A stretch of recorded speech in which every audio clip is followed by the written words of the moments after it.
Bam, we're live. New drinking game. Take a shot every time Sevan cries about having to get. Hi, Sage. Hi. New drinking game. Take a shot every time Sevan cries about having to get vaccinated, pretends racism isn't real, or mispronounces someone's name on purpose to get attention. Hey, Christy. I bet you after 3 shots, your mom sucks a mean dick. Hi, Sage. What a great place to come in at. Do you guys know who Sage is? I don't think anybody knows, really. They know. Well, they don't know. They don't even know. They don't know what they don't know. I've never cried on the show. That's unfortunate. Let's make today the first day that happens. I'm trying to think the last time I cried. I wonder if I'm sure I cried at least once or twice in 2021. I don't cry unless I'm frustrated. Do you ever cry? Only like 3 times per day, so not much. Oh, serious? No. Oh. No, I mean I definitely cry. I am female, so we do cry. Were you ever in a It's usually out of frustration. Were you ever in a 12-step program? No. Oh. Those people who are in 12-step programs end up like, I feel like they cry a lot. Like, I mean, afterwards. Yeah, they're good at crying. Like they just would be telling you a story about like how they saw a bird crash into a window and they started crying. They start crying. Yeah, it's something I feel like it's good to be able to tap into. It feels damn good after a good cry. Sometimes I like sit there and I really try to make myself cry just because I know how good it feels.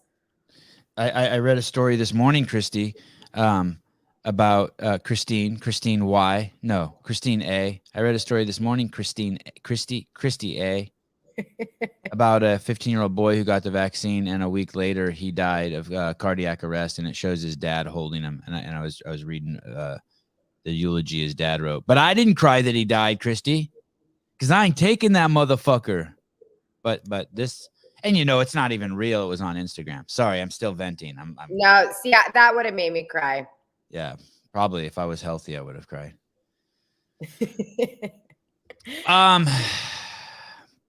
There was this guy, Greg Glassman, and he started this thing called CrossFit. And then early on when he started it, he needed an Olympic lifting specialist. Olympic lifting, for those of you who don't know, is I think it's specifically to a barbell, but it sits on the ground, and then like with explosive movement, you lift it to different parts of your body, like to your waist or to your shoulders or to overhead. And they got a bunch of cool names that if you're new to the sport, you always laugh, like snatch and jerk. And Greg needed a specialist because that was a huge component of what CrossFit was. And he found this guy named Mike Burgener in Southern California. It was about 300 miles south of where Greg founded CrossFit, which was Santa Cruz, California. And it was in a town. Mike lived in a town called Bonsall. Mm-hmm. God, that's a great name. And not only, so in Bonsall, there was this guy, Mike, and he had this daughter named Sage, not important yet. And so Greg hooked up with Mike because Mike was the guy when it came to Olympic lifting, and they built this relationship. And as CrossFit grew hand in hand, Olympic lifting spread around the world. And because Mike was the best and he was he was there and he was teaching it, he became notorious, infamous, well-received, loved for his knowledge in that kind of lifting. And Mike had this daughter named Sage. I mean, he has other kids too. And that's who this chick is right here. The other ones Sage. are not important. And Sage gets to say weird shit like, how long have you been lifting, Olympic lifting? And she says 26 years. And then you're like, wait, how old are you? And she's like, I'm 30. And you're like, oh shit, I get it. I have nothing else to say. You pretty much just described my whole entire life in that 30-second segment. Your dad is your dad a hard ass? Like, was he hard? Is he a tough dad? He used to be way more of a hard ass. I think having 3 boys and then a girl, he He was really tough on us. He was super strict, loud. He is very passionate. He's very emotional. But I feel like over the years, he's definitely softened up a little bit. And now he cries. There's nothing wrong with crying, Sevan. He cries. No, it feels great to cry. It's great. It's like taking a shit. It's great. I mean, you want it to be in a certain situation, like shitting. Do you know what I mean? Like my kid's out on the tennis court and he's like, I got to take a shit. You don't want to have to you don't want him to start crying like in the wrong situation or shit in the wrong situation. But yeah, it's important and it's good. In the right situation, it's like some of the best things that can happen to you in life. Yeah, you do not want to shit or cry on a tennis court. I can tell you that much. Have you pooped your pants ever lifting? I have not, but I know people who have. Of course, I don't believe you. Does that mean you're not trying hard enough? How could you have never in 26 years, not even a little shart? Not even a little shart. So apparently I am not trying hard enough. Yes. That's incredible. But would you say that? I would tell you if I did. I would tell you. I know. I went to your Instagram account. You were very I don't know if you're open, but it appears that you're open. I'm a pretty open book for the most part. Yeah. Why is that? Just because I feel like there's no point in not being that way. I think that humans are craving connection and they're craving to feel understood, or they're craving to feel like seen and heard by another person. So I just feel that I'm open so that they feel like they have somebody else on their side, or experiencing the same things that they're experiencing, or feeling the same thing that they're feeling. I think that's important. I think that's why we're here. How about for accountability's sake?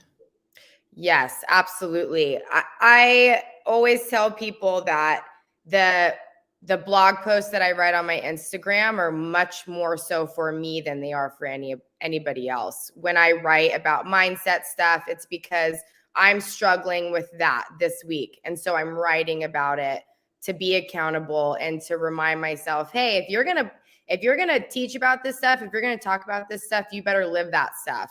So it's absolutely for accountability. It's interesting because I honestly don't care who takes the vaccine or not. I don't care if someone kills themselves. I don't care. Like, I really don't care what anyone else does. Right. And when I was younger, I didn't really care what anyone else did either. Like, just you do you. I mean, I prefer your dog doesn't shit on my lawn, but and if it does, please pick it up. But I really just don't care. You do, as long as you're not hurting kids, I'm pretty cool with whatever you do. Like, even if the guy wants to ride his horse around town, I'm willing to like stop at the stoplight and let your horse go. Like, but the only reason why I talk about it is because I feel like there's people who are being coerced into it and forced into it. And so I feel like because I have the luxury to stand up for them, I should stand up for them. That's a small piece. And then the other piece is now I have kids. Absolutely. So I just need to occasionally stand up for things that are right. And I have friends who are like, I'm sure like you do, police officers and firefighters who have been at the job. And, you have those friends who are firefighters and police, right? Who you're like, oh man, if I ever get in a car accident, I hope this dude shows up. Right. Like, I would love to be like I saw a lifeguard go in the ocean the other day and he's this big buff dude. I'm like, God, if I'm ever drowning, I hope that guy shows up, and I don't need to I don't want to force that guy to do anything. No, he's perfect. He's buff, he's beautiful, and he swims good. Checks all the boxes. Come get me. It's true. I feel like I have so many people who will reach out and say, man, I wish that I could say that. Something right. That I wish that I could say that. And I'm like, why can't you say it? But people don't feel as confident or as sure in themselves to be able to voice some things. And so I do think that if you have any sort of platform, no matter how big or small, it's almost like your civil duty to, like you said, speak up for those who can't. How did you break that? How did you become free? Like even this, there's a post. By the way, is that your Instagram? I just put an @ in it Yeah. and smashed your name together. Okay. Um, Yeah. uh, how did you break out of that? You know, doing this show. I'm 49 years old, and doing this show is hard for me, because I know my mom listens. And Yes. so like I opened up the show telling Christy that I fuck her mom, Christy AF. And like I would never say that if my mom was in the room, or I'd try not to, Yeah. you know, but I see a post where you're like in underwear and bra and you're laying down talking about what a sexual person you are. And I'm like, wow, like people just see that, but like you're close with your dad. You're close with your mom. You might see them every single day. You have a close family. Mhm. So then you're like, was there a moment where you're like, okay, fuck it, I'm just breaking free? I think when it comes to my parents have always known that I'm going to do whatever I want to do, regardless of what they say. Uh, Really? yeah. You weren't I mean, scared like in high school, like at 16, you're like, oh shit, I better hide this joint. I'll fucking be toast. I never did anything that was going to necessarily get me into any serious trouble. I wasn't a partier. I didn't do drugs. I didn't drink in high school. I was too busy training all the time, and training was super important to me. So I didn't necessarily do much that would upset them other than just have a bitchy attitude. So I was definitely that like stereotypical bitchy teenager, thought she knew everything, thought I knew more than my parents. Um, so I just, I'm going to talk this way. I'm going to post these things.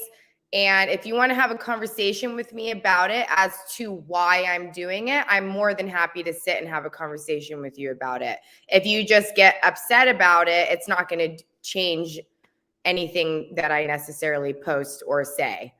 Yeah, my mom definitely will have a hard time with some of the pictures that I post or some of the things that I talk about. But I think that both my parents have gotten really good at asking me why, and then usually realizing that my intentions are good. Like I'm not trying to be some thirst trap or whatever that saying is. And I'm Yeah, not, that's a great word, isn't it? Thirst trap. I love that word. Yeah, I love a thirst trap. I'm not going on there having like a nip slip, lip slip kind of post just to get followers, or I could give two shits about that. I just want to try and help people. And I think that they realize that, which is why they don't really say much about it. Do you like, have you ever hung out, spent a lot of time in Hawaii? I lived in Hawaii for 3 years, actually. Oh, and did you just live in a bathing suit the whole time? Yes. Yeah. I was pregnant out there too. So especially during that time, because it was hot as balls and you just don't want any clothing on you ever. Yeah, balls can get pretty hot. When I was younger, I hated humidity, and as I got older, I learned to appreciate it. And when I've gone places like Hawaii, like or Mexico, literally, it's just shorts and that's it, It's and amazing. just accept being sweaty and hot, and I feel like being like naked helps with my eating disorder. It like it supports it. It promotes it. Like I'm always a little hungry. I'm like, well, shit. If I eat this apple, someone's gonna see it. I'm like a snake. You know what I mean? Like they're gonna be like, oh, he ate an apple. Exactly. Sevan sees a buff dude lifeguard and tries to drown. Correct. Correct. Who doesn't? It was really interesting. The police showed up, the fire department showed up, and I live in California, up in Santa Cruz. Police showed up, firefighter showed up, and the lifeguard vehicle showed up. And there was what had happened is a surfboard had come in without a rider, and the only dude who you wanted going out. I mean, the firefighters weren't in bad shape. The cop was fat as all get out, but the lifeguard had this wetsuit on, and he looked like his body was a triangle. You know what I mean? It was just Yes. nuts. I'm like, all right, go get some. If you don't know Sage, search the Mayhem channel for her running one of their lifting seminars. She commands the room. If I was her kid, I'd live in fear. Thank you, Travis. Did you have? Would your dad spank you? Like if you were at the dinner table and he said, drink your milk, and you said no, you had like a hand was coming? No, he never spanked us on the spot. It always was this like grand production. Oh. Go up to the room and wait for me. And we knew that shit was about to go down. And he would usually use like a paddle with the ones with the fucking holes in it. So it was very, very aerodynamic. Like a wooden spoon with some holes in it? Exactly. Yes, Yeah. I got the wooden spoon a couple times. Yeah. Or with my brothers, he's used a belt before. He was definitely like a fan of spanking. And my mom, she didn't love spanking as much. So my wife doesn't like spanking too much. My wife doesn't like, I mean, like at all. Like if I spank, maybe I might get spanked. Like that kind of not like it. Yeah. So she would take us up into the room and she'd be like, listen, you pretend like this hurts. Cause if you don't, I'm going to bring your dad up there. Oh. And so then we like, you know, it was a whole agreement between us just so we didn't have to get spanked by my dad. But yeah, we were definitely spanked as kids and I'm grateful for it. It wasn't ever not deserved. Canceled. No wonder this show. This show yesterday had 294,000 downloads in a 7-day period on iTunes. Thanks. That's amazing. Yeah. And you know what? I think I'm cooler than I know you're not supposed to let outside things make you think you're cool. I woke up this morning and saw those numbers. I'm like, fuck, I'm a beast. You should feel really good about that. Yeah. Thank you. It's cool to have people like to listen to what you have to say. That's a huge compliment. Yeah. And I guess. And no one in my family wants to hear what I have to say. Nobody. Shut up. So that's why you started the podcast. That's interesting what you said about your mom, because I will too, because I know my wife doesn't like me like coming after the kids with any physicalness. I usually like grab an ear or squeeze an arm or something like that, like to get their attention. My dad did a lot of ear squeezing, and like my dad would do finger squeezing, like put it and squeeze my fingers. And as a boy, you kind of like that shit. Like it's like sometimes even when you're not in trouble, you're like, hey, will you do that thing to my hand? It's like weird, but excuse me. But I will say, if I get mad at my kids and I know my wife's like listening, I'll be like, yo, I'm going to go like this. And you just say, ow. And they know. So I go, but my wife knows, but I try to trick her. You know what I mean? Like get her to come be like, what are you doing? Mom guilt is real. So I feel like anything that we do, even if it's like something super nice, like giving them a cookie, we have guilt about that. So with spanking, for sure, it's hard for moms. Do you have any like old man strength or dad strength from? I'm thinking that's something that like I didn't get any of that. I don't know. I think it's a fucking lie. I never got like, I'm like, oh, I got kids now, I could put 10 pounds on my deadlift. None of that shit happened to me. But you've been lifting so long. Have you are you just strong now? No. Oh, good. That makes me feel better. I've never, ever had raw strength, ever. I've never been one of those like very functionally strong people. My brother Cody is, so I know what it looks like. I didn't get that gene in my family, but I'm very, very stubborn. So I'm going to train till probably I'm like 100 years old trying to get strong. Interesting. And how old are you now? I'm my real age, or I'm 31. What's your other age? 25. Ah, awesome. Yeah. Is your at 31? Are you done? Like, no.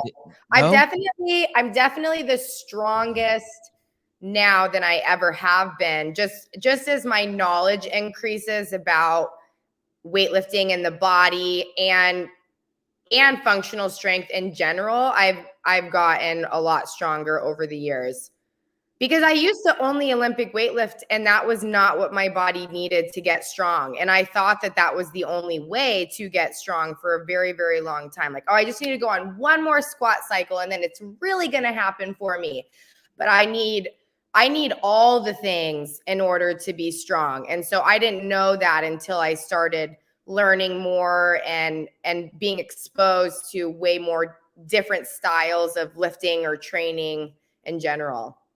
There's a post you made where you're holding a bag in front and you're doing front squats and you say something about, well, time to work on the things I'm weak at. What does that mean?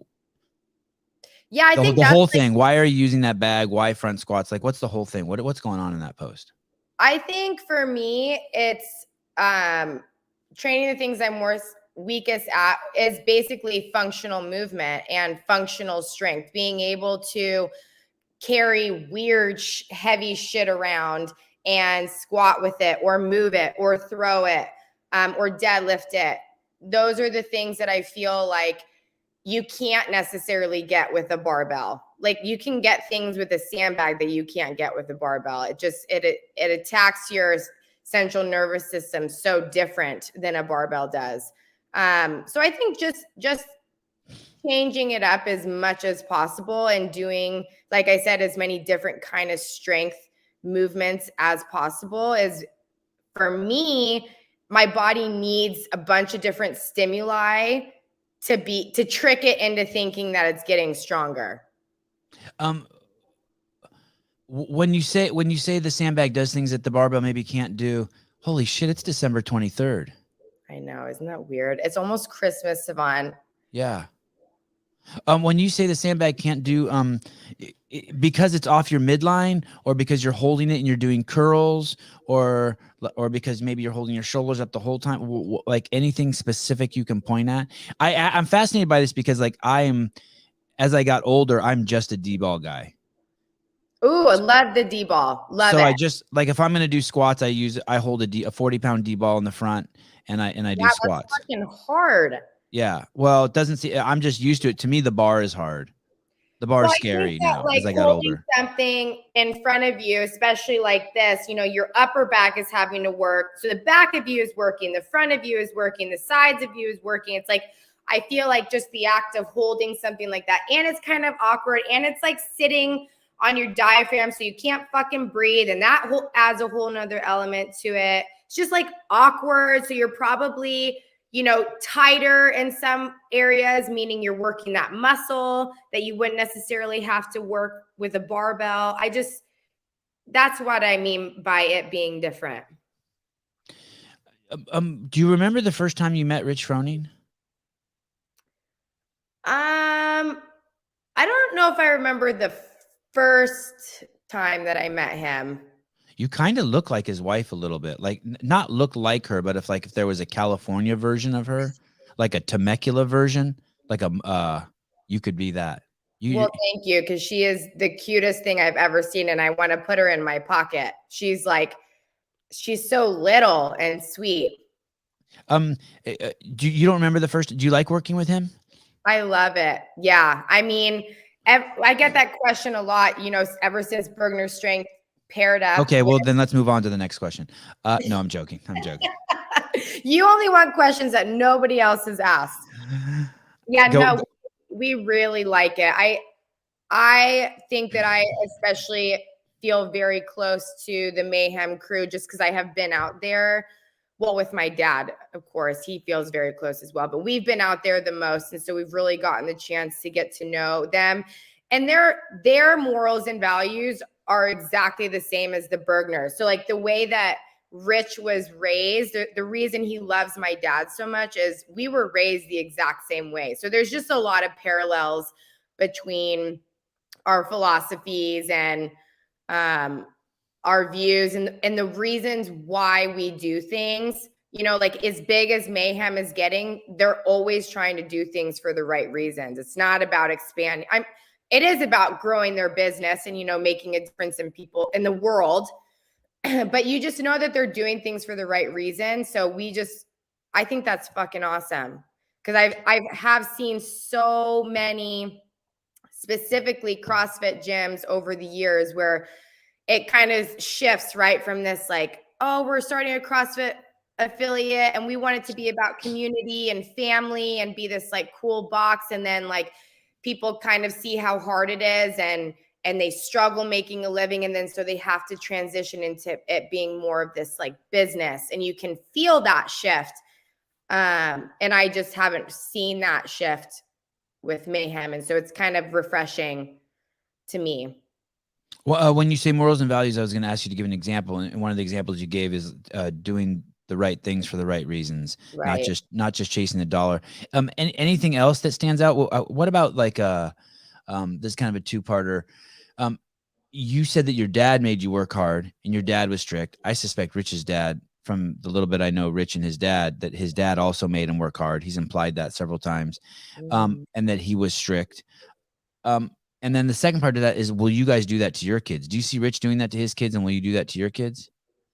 I do see Rich doing that with his kids. I think that he gives them a lot of freedom in that he allows them to run around and play and be outside. And that's fucking awesome. And then definitely like holding them accountable to just like having good manners, which I definitely think is the first step when they're really young, because they're kind of terrorists when they're really young anyways.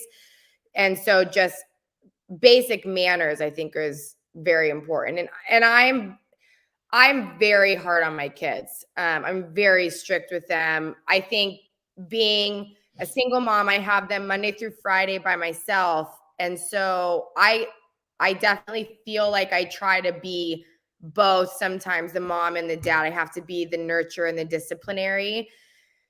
And I kind of lean a little bit more towards a disciplinarian. And that mom guilt we talked about. I think sometimes I'm like a little too hard on them, but I think if you're hard on them now, then it pays off in the end. Hopefully they don't hate me. If you, at least I noticed one time I was like, hey, I'm going to the grocery store to grab something. And I said, I'm taking the boys. And my wife's like, oh, you don't have to do that. And I'm like, nah, that's 90% of the reason I'm going is because I want to go out with them. And when I hear other parents talk, they don't want to do that. And I realized at that point that I've made my kids, because I've been so strict with them. It's like, and I've used this example a million times, but you know that guy in college who has the dog and it's like a border collie and he takes it everywhere. And you're like, how the fuck does that guy have a dog like that? I want a dog like that. Yes. Like you just open it, he stays in the Jeep. He gets you a beer. He just does. He's just like your bro. Just follows you everywhere. Yeah, he watches your kid. And you're like, what the fuck? Like, and so I just made my kids like that. Like, hey, and I don't know how. It's interesting that you say you're a single mom. Because when I go somewhere, my kids follow me. Like they don't want to lose me. They're afraid they're gonna lose me. When my wife goes somewhere with them, or if my wife's around, they don't do that. No. They go off in every fucking direction because they know my wife will look for them. Exactly. Like I'm on a mission, and like they better get in where they fit in, or like they're going to be on aisle 6 and I'm going to be on aisle 7 and they're going to have a full meltdown, right? But I guess that doesn't happen with moms. So I feel there's this guy, it's not Jordan Peterson, it's this psychiatrist, and I heard him say something that basically kids will do, they know from a young age they will do anything to, damn, I'm not going to say it right, but in a nutshell, to manipulate their parents and especially their moms. Like they're just programmed for it. It's a survival mechanism. Absolutely. I definitely see the difference. It's interesting to watch my kids act so different from person to person. And I struggle because I do feel like I am the hardest on them and they're the most misbehaved for me. And I always tell myself it's because kids are fully open and vulnerable with their moms. They don't feel like they have to be anything but their most reactionary selves with their mom. Great word. And they're safe there, and all that matters to me is, yes, they're safe with mom. There's a component of not being safe with me. Well, there's a different kind of safety, but there is a lack of safety. They're physically safer around me. I can tell that they sense that. Like I'll take control of a situation, but they're not safe. Like in terms of like, mom is looking out for them. Right. Yeah. Exactly. Yeah. So all that I care about is when they're around other people and I am not there, that they are well behaved. Yes. That's all I care about. And I think that is the case. So thank God for that. Because if they were with other people the way that they are with me sometimes, Lord have mercy. Yeah, my kids will be complete just fucking wackadoodles on the car ride over somewhere, and the second we get out of the car, they step up and perform. I mean, it's nuts. They're socially just like they're touching everything in the car, braking stuff, pulling stuff, trying to lower the windows that are automatic without pushing the button. And then you go in Home Depot with them, and they just like are like little ducklings. They socially just step. They know, yeah. Jordan Peterson,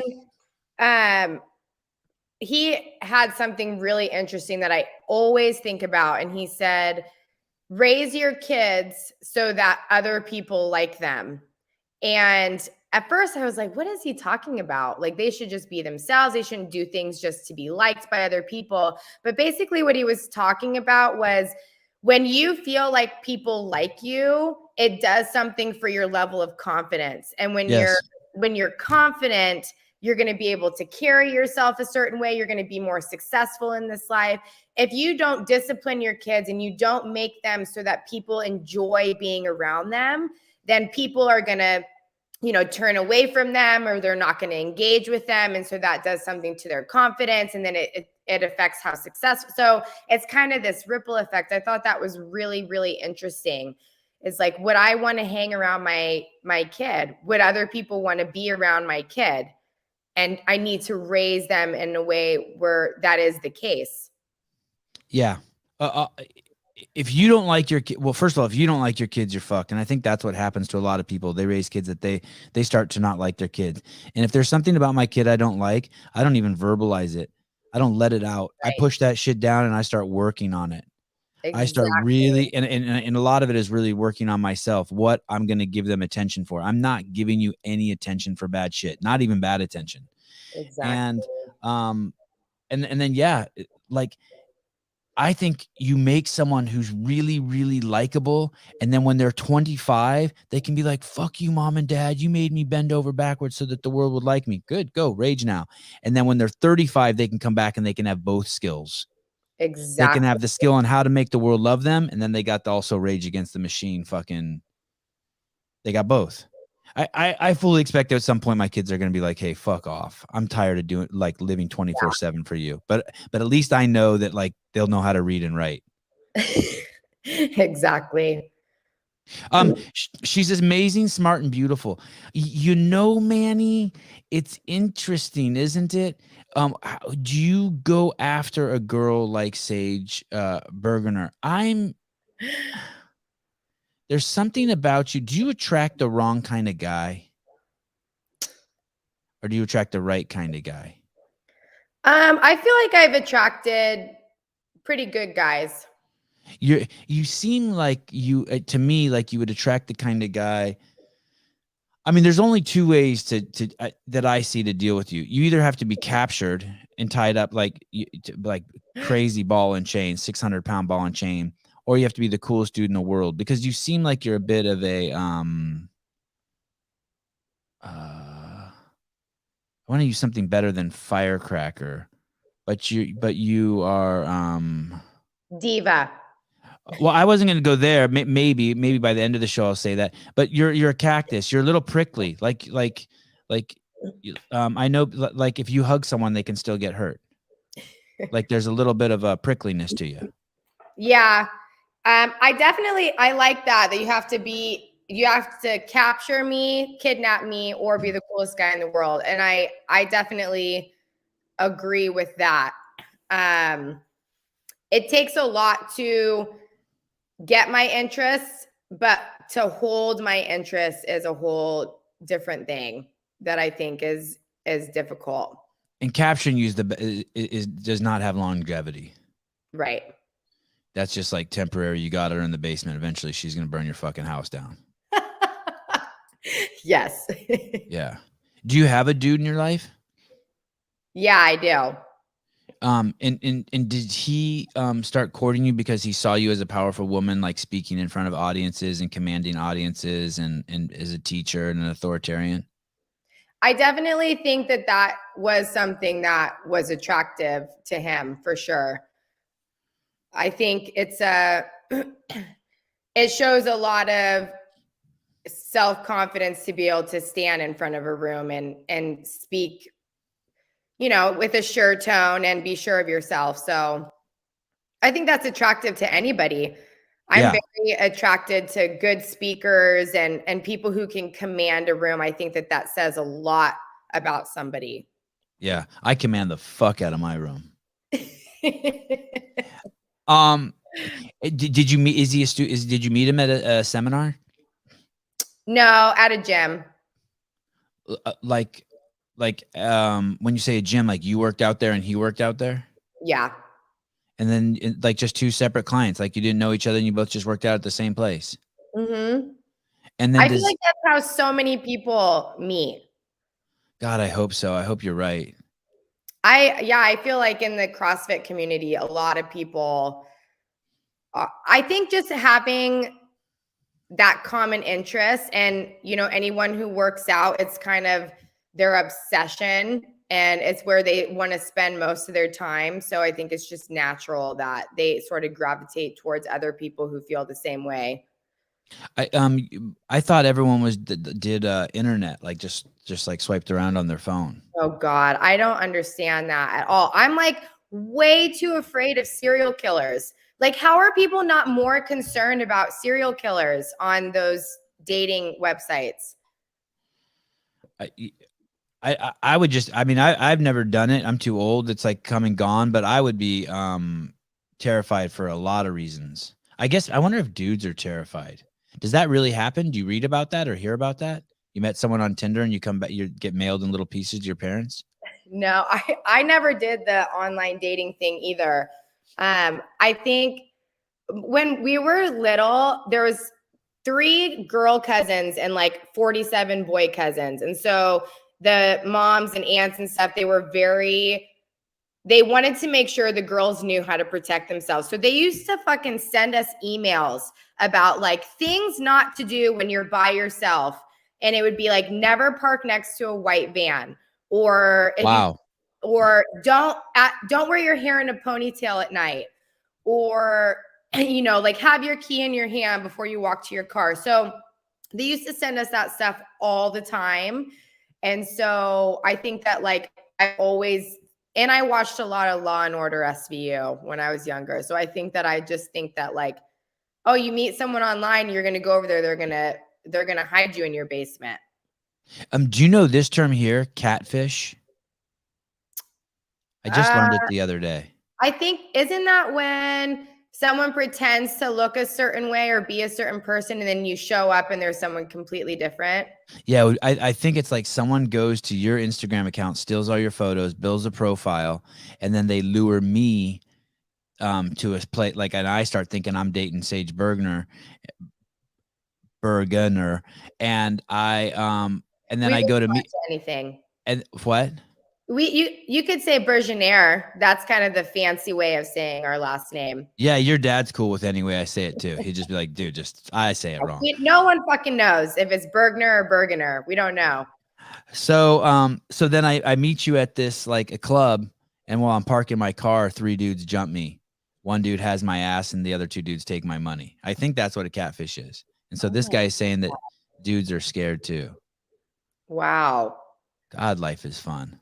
I just want there to be a pretty girl next door for my boys to like get their first kiss with, you know? Actually, Yes. she doesn't have to be pretty. How old are your boys? 5 and 7. 2 5-year-olds and a 7-year-old. That's awesome. How old's your boy? He just turned 9. Wow. Yeah, it's wild to have a 9-year-old. So he's like a real boy. Yeah, he's like already starting to transition into that teenage attitude phase where he's just like kind of pushing things a little bit and seeing what he can get away with, and he's way fucking smarter than me, so that's a problem. Yeah, they're weird smart. And how's his relationship with your dad? Does your dad just love him to death? Yeah, so my dad, he's like a little bit older, so he's not necessarily the grandpa that's gonna like play with you, but he'll take him out in the garage and be like, hey, I have $10 in my pocket. For every round you get in this workout, that's $1. And if you get an extra round, it's $5 extra. So he's like all about positive reinforcement, like Bribery. incentive, bribery. Yeah. Yes. And we'll just train them. Like that's what he did with us. That's Yeah. the kind of dad that if we wanted to have time with my dad, we were out in the garage with him. I do. My boys, Avi said he wanted $100 bill, and I said, okay, cool. Every workout you do in the garage, just make a slash. Yeah. And when you get to 100, you get $100 bill. So the other day he was in there for like an hour and a half. I was in there with 90 minutes, and he did 5 workouts. And he's like, I'd like 2 $1 bills, and then I'd like to put 3 slashes on the board. I'm like, all right, get it, go get it. Oh my gosh, that's awesome. Okay. My level. Go. No, I was gonna say I love that. Did I this, post that? Yes. My level of sarcasm has gotten to a point where I don't even know if I'm kidding or not. So people ask me once a month, are you serious? And I'm like, fuck, I don't know. I don't know if I don't know. Am I supposed to know that? That's real, right? When you say that, like you don't even, sometimes someone thinks you're being sarcastic and you're not. And sometimes people think you're not being sarcastic and you are. And then sometimes you don't even know. There's a fine line, and boy, do I ride it hard. Like you're like, shit, if you're offended, I'll go with the offended. If you think it's funny, I'll just go with funny. I'll let you lead. Exactly. You choose. Yeah. You Are we gonna being sarcastic or not? That's a tough one to be in a relationship with. Because my wife, like, that's a tough one to navigate. I mean, my wife's gotten pretty good at it, but like, there's that time of month that you women can get a little wily, and like, you got to be careful. You can't, like, the same thing you said, like, for 3 weeks in the month, you can't just be dropping that shit. Just like, what's that mean? I don't know. Same thing it meant last 15 times. I don't know. I don't know. But you're like, oh, that is so true. You don't know what you're going to get depending on the time of the month. Like sometimes I am the coolest. Like I could take you making mom jokes, fat jokes. I don't even care. I'll take it all and I'll hand it right back to you. And then just like the next day, I'm hormonal as fuck. And if you make one comment about like my beanie, I'm losing it. yeah. I'm absolutely losing it. So, it's a hard life for us as women and for the partner. I agree with that. I had Alex Parker and Meredith Root on here, and they're dating each other. They might be married. I don't remember, but I can't remember which one of them said it, but one of them said, "Hey, like every woman should have to date another woman." That made me feel so good. That made me feel so that good. is not a bad idea. Or at least like live with another woman. Because I asked him, I said, "Hey, this might be a sensitive question or not, but what happens every month if both of you go batshit crazy?" I just can't.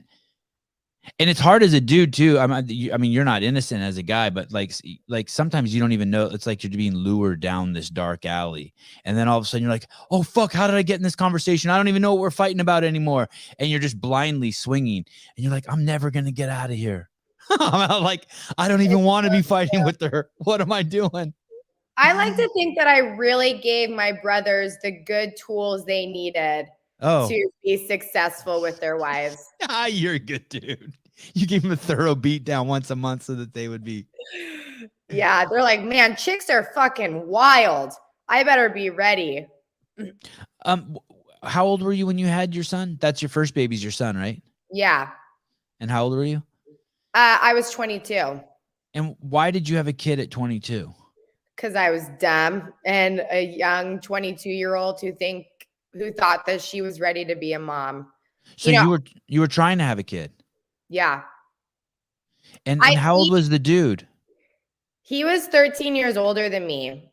So we met when I was just turned 20, which sounds weird to be honest, but I never really thought about the age difference ever. It was never a thing. But yeah, he was quite a bit older. You weren't like, hey, this guy's hairier than the guys I should be dating in my age bracket?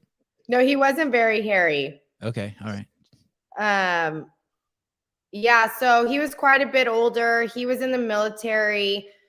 We did not date for very long before we got engaged because he got stationed in Italy. So it was kind of like either we get married or we have to do the long distance thing for 3 years. And, you know, you're young and you find someone who's older and they're sure about their life and where they're headed and what they're doing. And you're like, okay, well, if you're sure, then I'm sure because I don't know any better. And so we got married and then we actually got pregnant like a month after we got married. So, Oh, wow. So you were married even. yeah, And what branch was he in? Navy. Wow. Did you meet him in California? I met him at a gym. Oh, wow. In San Diego? Yeah, I met him at Invictus. He was stationed down there. And so you meet this dude, you fall in love, you get married, you decide you want to have a kid. You're 22, the boy's 9 now, you're 31. Uh and um and then why do you do you have 2 kids with him or do your kids have the same dad? Yeah. Oh, that's cool. Yeah, so it was honestly like I know he'll never listen to this and he's an incredible guy and an incredible father and it was actually really sad that it didn't work out but I just didn't I did not love him in the way that he loved me and the way that I feel like people should be loved in a marriage. And God, how do you know that? I had doubts about it when we were engaged and I was too young to speak up about it. I didn't speak up about it because I was scared of what other people would think and it was a huge detriment and probably one of the hardest lessons that I've had to learn as a person because a lot of people got hurt because of that. Man, there's a lot to unpack there. I want to go to this idea of not doing so like I'll be standing in line at the grocery store and I'll feel like my nut stuck to my leg and I'll want to reach in my pants and just like pull my nuts up, but I don't because there's people around. Right? I don't. I experience the same thing all the time. I don't. But that's different. Or is it the same? God, I'm such a fucking knucklehead. How are you about to get married and you're not sure if it's right and go through with it? Like, I could tell you right now. yeah. How does it like? Is it because someone's looking and you don't want to see them pull your nuts off your leg? Like, how do you? Thank you, Travis. See, best line of the show from me, not from you. And I got $4.99. Thank you, Travis. You're a good dude. Okay, go on. That's all it takes. A little ball talk, and one of the dudes throws you $5. People love it. Love some good ball talk. Why don't you reach in your pants and pull your balls off your leg? So I remember where we were sitting. We were driving and we were at a stoplight and I turned to him and I said, I'm not sure that we should get married. And I said, I'm scared that we're not the right people for each other. What are your thoughts on this?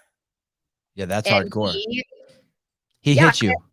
I'm very, very open. Like if I am feeling a certain way, you're going to know about it in about 5 seconds. I like to think I'm super sly and nobody knows how I'm feeling but no, I wear my heart on my sleeve. You know exactly how I'm feeling the second you see me.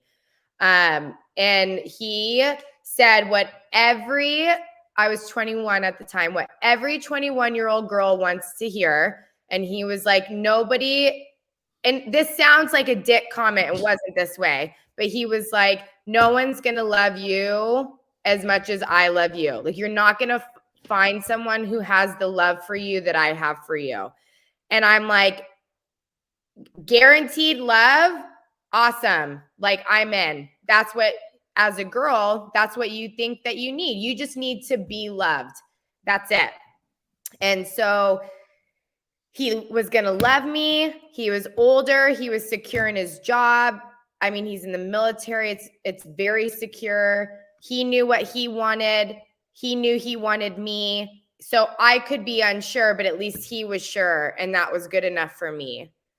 And it was it was, like I said, not something that I'm proud of, but it's something that happens when you're younger. And if you don't have the balls to say, no, this just isn't, I love that you love me and that's the greatest feeling in the world, but this just isn't sitting right for me. If you don't have the balls to say that, then, you know, things are going to happen very quickly, and your life is, you know, however many years later, you're going to sit there and realize, fuck, I have now 2 kids with this person and I'm not any happier like I thought I was going to be.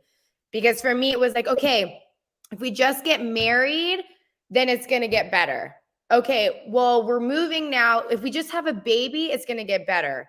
Okay, now we're moving to another duty station. It's going to get better. Well, no, let's try having another baby because that for sure will make things better. And you just don't know what you don't know. And I had to learn that the hard way. I had to bring, you know, 2 kids into this world who have a mom that, you know, is still growing up as she's raising them, and it's just not, it's not the most ideal circumstance, but it's my life and I have to do the best that I can and learn from it, I guess. Yeah, the going back to the crying things, those are the kind of things that I cry about. So like if I like I could have worked so hard like to make my wife happy one day, or I could have like worked so hard at work to do something I wanted, and then I come home and I want to spend some time with my kids, and then just nothing's working out, and I would just go collapse in my room and just start crying, maybe like for like not a long time, maybe like 3 minutes, but it would be a gnarly cry, like Yeah, just fucking like a, and then it would be over. But it's kind of like fuck, I like you're holding the weight of the world, and then you got smooshed. exactly. You know what I mean? And then you kind of Absolutely. just slide out from underneath the anvil that's life, and you're like you're fresh again. Um, so this thing, it's interesting. I have a family member who was with this guy and then got married, and then she was with this guy forever from when she was a little kid, like I don't know, 14 to 25, and then she got married to him. And then like a year later, they had an insane wedding, dude. It was so cool. I don't even like weddings. It was so fun. It was so cool. A big, massive LA wedding. And then like less than a year later, they got a divorce. And I was Wow, like, oh shit. Like they got married to try to save the marriage, to save the absolutely. relationship. I don't, when you said it, I was like, oh, I get it. And now I'm saying it, and now I don't get it anymore. Like it slipped away. Do you know what I Yeah. mean? Like I don't get it. Could you still make that mistake? I don't think, no, I don't think I could make that mistake again. I think that there would be too many conversations with myself about, are you repeating what you did before? Or, you know, there was just, like I said, there was a lot of people hurt in the process of, you know, getting married, having kids, and then asking for a divorce. There was a lot of hurt there. And so I think that it would, What do you mean, between you two, or like families or the kids, or what do you yeah, mean I hurt? Yeah. think yeah, all the above. I think, you know, hurting him, hurting the families. He was the only one in his family that was married. Um, and so, you know, Oh, so you everybody, got you got divorced from a man who didn't want to divorce you. exactly. Oh yeah, if my wife left me, that would be fucked up. Yeah. Sorry, that probably didn't help. No, I fully take responsibility. And there was no, I never cheated. It wasn't like I found somebody else. It was, Yeah. it was purely that I, Are you I, happy you're out? yeah, I have never regretted the decision because I knew there was no way I was going to love him the way that he loved me. And that, to me, that's the most fucked up thing you can do to somebody.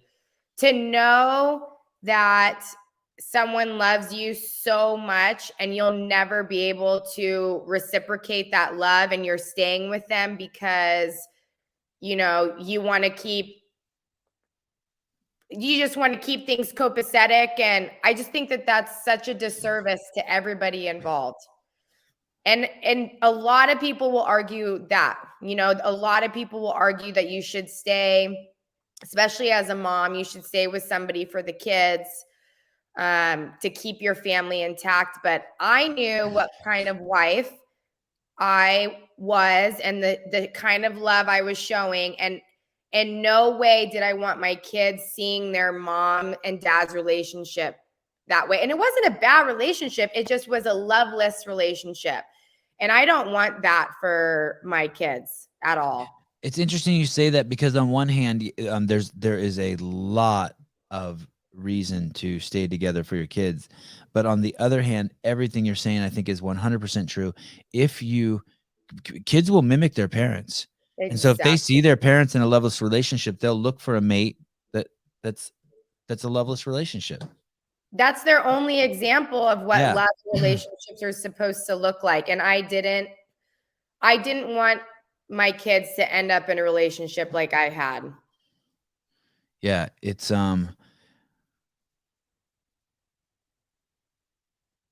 Aww. There's this series of photos in your Instagram. It's like you dole them out, like, I don't know, every 6 months or every year. Did you do a photo shoot with your dad, or did someone there had a nice camera and they just shot 10 pictures and you're doling them out to us slowly? Yeah, my friend, so Earth Fed Muscle loves my dad.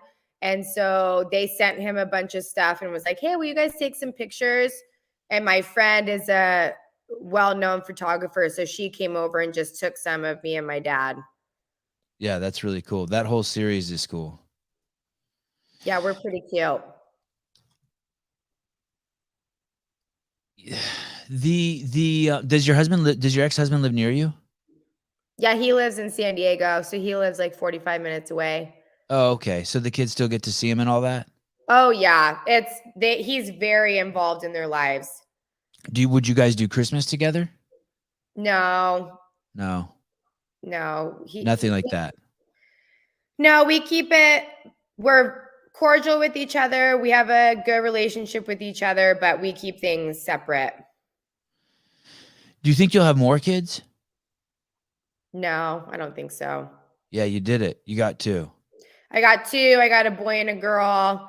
They're fucking awesome. Like, they're so full of personality. Like, they're not like those dud kids that are robots, and they're just, a lot of people will say, like, a lot of women will say, I just always felt like there was somebody missing, and that's why they ended up having another kid. And I never felt that. I've never felt like somebody was missing. No, I didn't want the kid. I tell my wife all the time, let's have more kids. She goes, you really want more kids? I'm like, I didn't want the ones we had. Like, what are you talking about? I mean, I'm so glad we have them, but I never fucking wanted kids. Now I got 3. No, fuck no. Why? I didn't want to get married because I thought only tools got married. I thought you were a tool of the man if you got married. Mm-hmm. And I never wanted to have kids because I thought, like, what's the point? There's fucking plenty of people. Mm-hmm. And then I had some monetary success and my life was easy. And my wife was 39 and I was 43. And she just said, and we were hanging around people who had babies. We were actually living with Greg Glassman. And he had just got his girlfriend pregnant, Maggie, the lady he's married to now. Yeah. And so she's like breastfeeding and shit in front of my wife. And then a couple of my other friends who are like just morons, they were successfully raising a kid. So then my wife's like, fuck, if they can do it, we can do it. And then some fucking lady said this to my wife. She says, if you don't have kids, you might regret it. If you do have kids, you won't regret it. That is it. Yeah. A lot of people say that. And then my wife's like, fuck me. And I was like, all right, if you insist. And then bam, now we have 3 kids. And then we got sloppy after that. So that after that. And then I knew also, I asked my mom, I said, why did you and my dad have me? And she said, we wanted to have a love child. So then I really buckled down on like, I felt like I wanted to draw that energy into my wife. And I buckled down on really like doubling down on my love of my wife. And then we just got sloppy because when you're pregnant, you can just fuck away, right? Mm-hmm. And then she got pregnant again and they were twins. And then I was like, oh shit, I went from not wanting to have kids to have 3. I feel like having twins second would be so hard. If you have twins first, you don't know any different. Like, right. It's just the norm. And then you have one kid after that. You're like, this is fucking easy. Like we've had two, we can have one, but to go the other way, I feel like would be so much harder. To be completely honest, I have no idea, because when my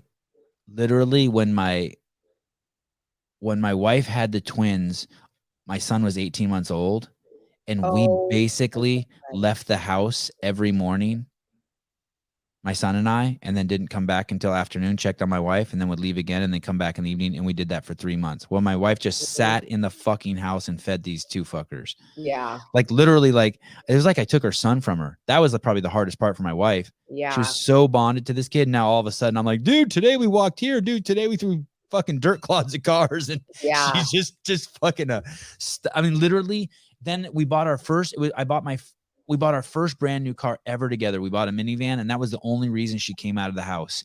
That was the first time, Sage, no exaggeration, she came out of the house, and she stood at the front door and she goes, I go, look at our new car. She's like, oh, thanks. And then went back to feeding the kids.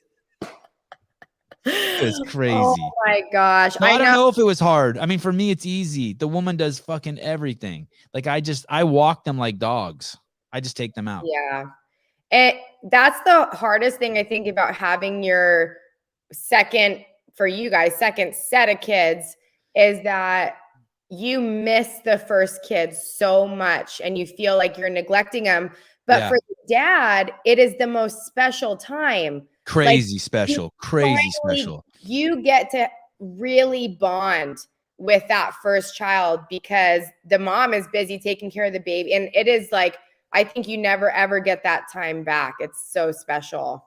I mean, there would be days where literally she would not see him awake. Yeah. He would leave the house, kiss her goodbye, and then I had him. And before, he'd been breastfeeding for 18 months. She'd been looking at him like this. It's crazy. Amazing. Yeah. That's so cool. How was having babies on your body and Olympic lifting? How did the two, did it affect any of your ballistic movement? Ballistic movement means like the explosive movement, right? Mm-hmm. Did it affect any of that? Did you have diastasis? How is your back? Do you have sciatica? All that shit. Like how did kids affect your lifting?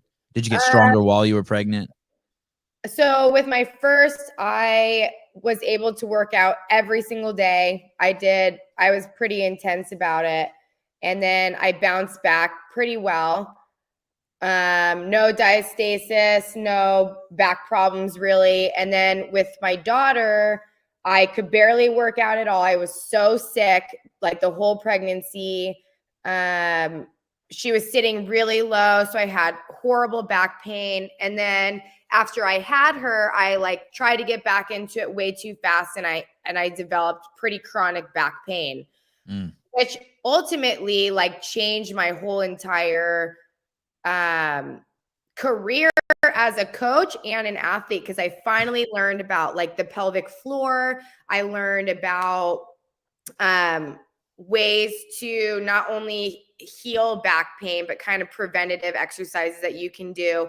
And it changed so much for me. So I'm really grateful that it happened. But yeah, I would say I did not have it worse than most women or better than most women. It was kind of just like basic standard pregnancies and post-child recovery. Tell me some exercises that are good that helped heal your back, some movements. Basically anything that you can do to make your glutes strong and your midline strong and your pelvic floor strong. So, lots of like banded glute work, like monster walks, or, you know, glute bridges with the band around your knees, anything with the band around your knees. Because my glutes were basically shut off. And that was the time actually I got described as the weakest strong person they had ever met by a physical therapist. So basically all of my big muscle groups were overdeveloped and all of my small muscle groups were underdeveloped. Exactly. Hold that. That's a monster walk? Yeah. How does that help your back? Makes your ass stronger? Yep. So when your glutes, so basically any injury that you have to look at the surrounding areas and you need to strengthen the surrounding areas. So in order for my back to be supported, if my midline is completely weak and my glutes are completely weak, then nothing is taking the brunt of the load outside of my back. My back is doing all of the work. So no wonder it gets fucked because it's having to carry everything.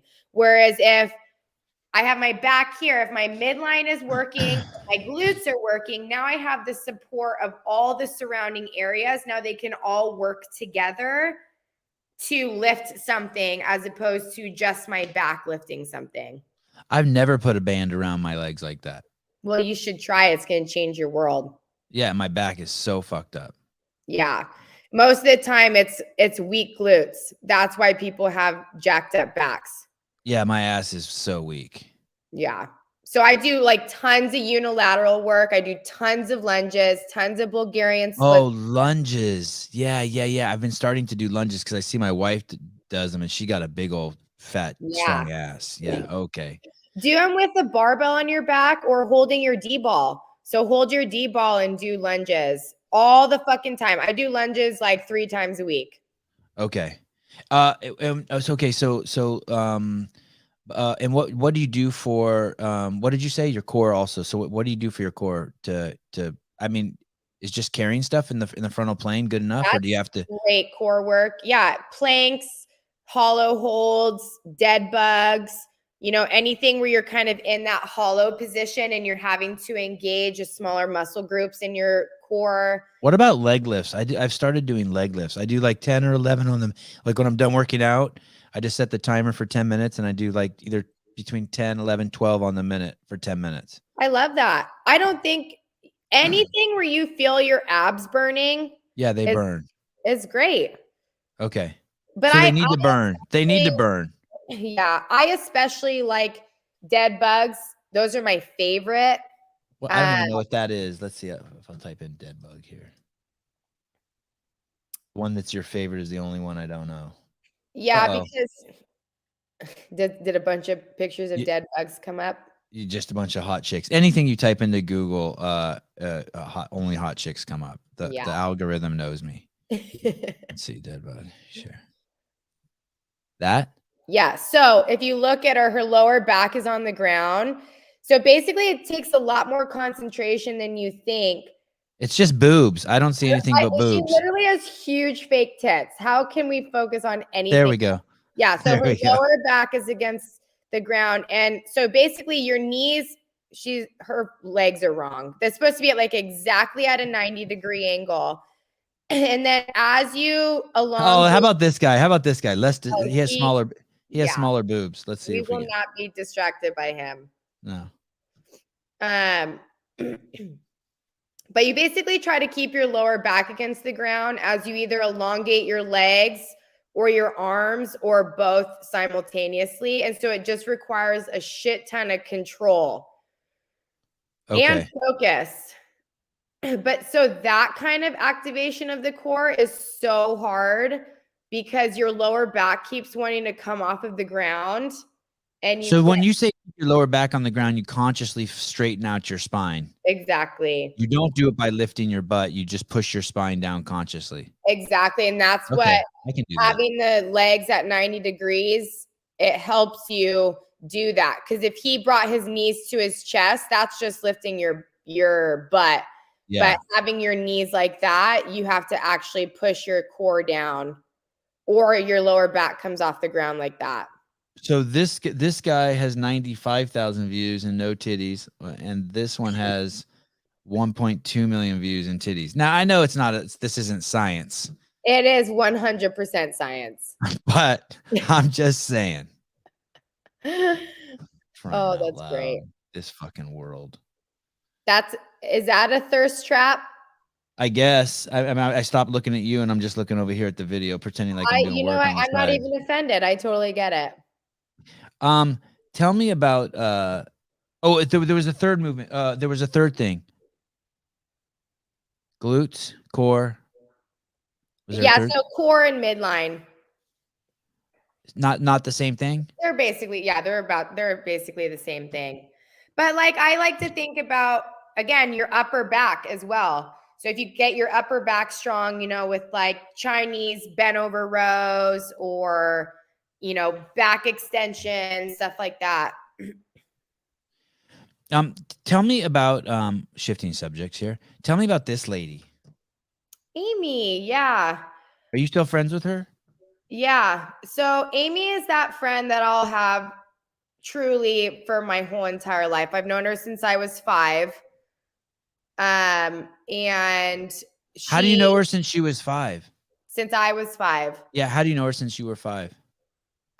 So she played volleyball at a local high school, and her volleyball coach, when she was 18, reached out to my dad, was like, "Hey, I have this athlete that is like really talented. I think you would enjoy working with her." And so she came up at 18 and started training with my dad. And she had a really fucked up childhood, didn't have like any parental figures really. And so my dad kind of became her father figure and coach. And it's been just a chain of events since then. Yeah, she every once in a while she pops up on my radar. I'm interviewing someone, I'm digging through their Instagram, and she pops up.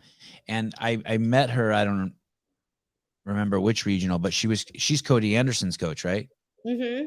And is her last name Anaya or Everett? She's married to Greg Everett, right? Yeah, she's married to Greg Everett. Her maiden name's Anaya, so she goes by Amy Anaya Everett.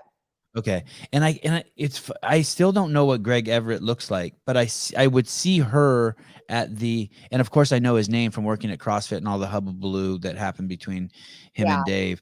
But I met her at a regional in it had to have been San Diego, and Cody was there, and I really, really liked her. And we've kept it anyway, anytime I come across her, she's amazing. And I always see her affiliated with pretty amazing people. Yeah. And so her husband is a barbell teacher also, right? That's his thing. Mm-hmm. And did he learn that from your dad also? Yeah, so he basically reached out to my dad a long time ago and was like, "I want to be mentored by you and be your intern." And my dad was like, "Well, I don't really do that." And Greg was like, "Okay, well, how about I just move down there and I train in your garage?" And so he moved down to Bonsall and started training with my dad and learned as much as he could about him. And then they ended up moving back up to Northern California, where he opened Catalyst Athletics and kind of started his own thing. But yeah, a lot of his methodology and the things that he learned from my dad. Wow, that's commitment. Totally. Yeah, Greg is one of the smartest people that I've ever met, and I think just wanted to fully dive in. Like, he was really fascinated by weightlifting and kind of just dove headfirst into it, trying to learn as much as possible. And I'm sure in his mind, he's like, "I'm not going to go fucking learn from anybody. I'm going to go learn from the best. And I want to be trained under him and see what this is all about." How excited is my sponsor, barbelljobs.com, when they jumped on board to sponsor this show? I think we had great name. Isn't it? Yeah. We had like 1/4 the amount of downloads. What a deal they got. Good website too. So, by the way, if you need a job, if your kids need a job, your son's probably ready to go to barbelljobs.com. I think he's ready. Can your kids teach Olympic lifting? They believe they can. Yeah. I asked because my kid's been doing tennis for 2 years and jiu-jitsu for 3 years and skateboarding for a little over almost 2 years, and he thinks he can teach it. I mean, he has a lot of teachers. He's surrounded by teachers, and so he'll teach it. I love that. Yeah, it's so you cute. can tell who the natural my son is for sure a natural teacher. Like anything. It could be math, it could be CrossFit, it could be jiu-jitsu. He does jiu-jitsu as well. He definitely will want to teach it. Why did you put your son in jiu-jitsu? It's just the best. I mean, the things that jiu-jitsu does for people is incredible. I think it teaches you to be calm under pressure. It makes you think couple steps ahead. It teaches you body awareness. It teaches you the feeling of being able to stick up for yourself in a safe way. Like, I just think it does so much for you. So I like how it taught my kids physical intimacy. yeah, absolutely. They're so comfortable with other kids and adults, like just rolling around. It's Exactly. crazy. Yeah. Like they touch each other and like they're rolling around people. I'm like, I'm not going out there. No one's touching me like that. No one's putting their hand between my legs and trying to like roll me over by grabbing my taint. But they're just like, yeah, it's cool. Yeah, we love that taint roll. Yeah. There's something you say about empowering women, that you want to empower women, and I have this always this adverse reaction to that. Oh, interesting. Why? Yeah. I see it as like belittling. I know, and I'm open to it being wrong, but like I was raised by I was around strong women. And so like this empower women implies that women need empowering. And I get like, fuck you. Like my mom doesn't need empowering. My mom raised my shit, like worked and like I don't need anyone telling like there's the implication there that anyway, it's misplaced. I think it's misplaced. But so I like to talk about it to try to like that. I actually really like that perspective, in which I'd say I'll never try to empower a woman who doesn't want to be empowered or who doesn't feel the need to be empowered. If you feel empowered already as a woman, I'm not about to come in and try and tell you that you need to be more empowered than you already are. I think it's more so that the women who tend to flock to me or come to me are women who don't feel that they are living up to what they know they could be. And so they feel like they're missing that empowerment, and they know it's there. They know they have this fire inside them. They're just not quite sure how to obtain it. And I like the empowerment part, by the way. I love the empowerment part. Yeah. It's the woman part I get all fucking twisted up on. Like yeah, it could be a guy. It could be a guy wanting to be empowered. I think it's women for me, because that's the audience that I enjoy dealing with the most and working with the most and resonate with the most. I love working with dudes. Dudes are they're so refreshing to coach. They're very like one track minded. They have a mission. Thank you. Yes. I was going to say simple minded, but that didn't come out quite as how I wanted it to. Thank you. And so there's something so refreshing and fun about coaching guys. And then there's something just like really complex and challenging about coaching women, because we're like a Rubik's cube in human form. And so it's just, women are like crossword puzzles, and men are just like that game that you give to like that you play as a little kid, where you just have to circle the word in the mix up. Like, just, you know what I mean? Yeah, women are like crossword puzzles, except for you don't get any clues on what and men are just find a couple letters and circle a word, pick a word. Exactly. I struggle with it around the race thing too, that a lot of times when people are trying to help people based on their race or based on their income, what you're doing basically is you think you're helping them, but what you're really doing is you're putting your thumb on them. You're basically saying, because you're Mexican, you're dumb and you need help. And people don't realize that's the psychological effect of what they're doing. Like, totally. I was raised by people. So I was raised by people who feel sorry for people. So I have a nanny, and she's Mexican, and she has 3 sons, and she has a husband, and they're the most amazing family fucking ever. I love them. I love my kids being around them. They're just dope. They might as well be Armenian to me. They're hardworking. They're talented. They're smart. The kids are well behaved. And I invited them over to Christmas one year, because of their religion, they don't celebrate Christmas, but I still invited them over. And I wonder what their religion is. I need to figure that out. And basically someone else in my family said, "Oh, that's so nice of you, that poor lady." And they made this implication that she was like a poor lady. And I don't know if it was because she was Mexican, or because she's a hard worker, or because she's a nanny, she has 3 kids, or because she's a nanny. But there's this mentality, and it comes like really from liberals. And I hate to say that, because I don't even know if I'm a Republican yet, if I'm just a fucking piece of shit Democrat still. But there's this fake kindness, but Yeah. really it's you putting yourself above other people. Yeah. Absolutely. And you don't even know you're doing it. And it's like, dude, shut the fuck up. Like, there's no poor nobody. Yeah, I totally some of the richest people I know are the most miserable fucks in the world. Totally. And I absolutely agree. And so that's where the women empowerment thing comes. You know what I mean? I want to be like, fuck you. Like, my mom didn't need my mom just fucking fuck you, like doing stuff for like poor black people. There are no poor black people. Exactly. Fuck off. I don't know any poor all black people I know are cool as shit. Why are you talking shit to them? Like, that's how I hear it.